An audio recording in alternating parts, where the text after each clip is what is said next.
Ukusanyaji wa mapato. Mheshimiwa Spika, nitumie fursa hii kumpongeza Mheshimiwa Dr. Samia Suluhu Hassan kwa mafanikio yaliyopatikana katika miaka minne ya serikali ya 600 kwa kuimarisha ukusanyaji wa mapato.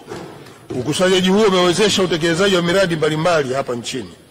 Mathalan, katika kipindi cha mwezi Julai hadi Machi mwaka wa fedha 2024/25, Mamlaka ya Mapato Tanzania imekusanya kiasi cha shilingi trilioni 24.05, sawa na ufanisi wa 103.62 ya lengo letu.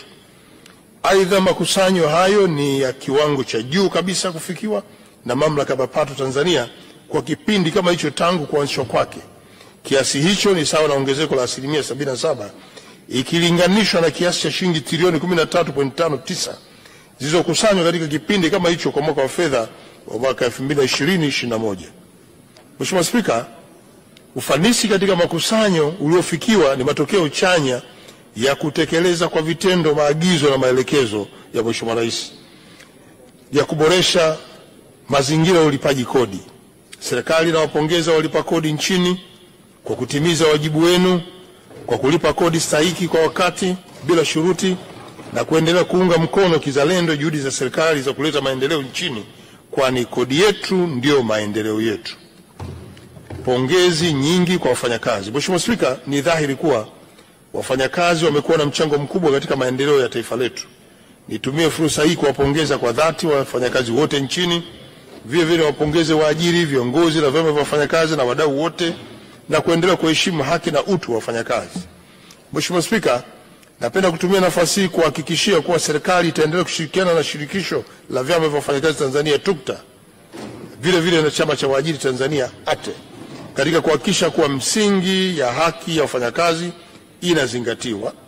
Serikali itaendelea kuhakikisha kwamba wafanyakazi wataendelea kupata stahiki zao kwa mujibu wa sheria, kanuni na taratibu zilizopo.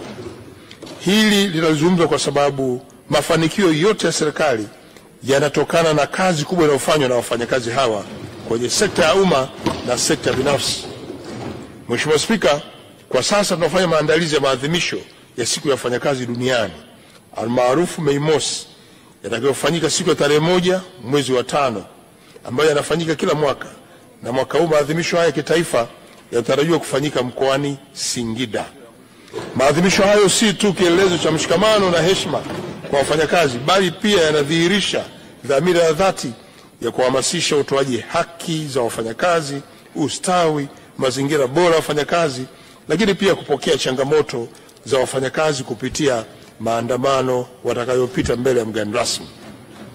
Mheshimiwa Spika, nitoe wito kwa wafanyakazi wote nchini kuendelea kufanya kazi kwa bidii, weledi, maarifa, uadilifu na kwa moyo wa kujituma katika kuwapokea, kuwasikiliza na kuwahudumia wananchi kwa wakati. Hivyo nawatakia kila laheri katika kuadhimisha siku ya wafanyakazi duniani.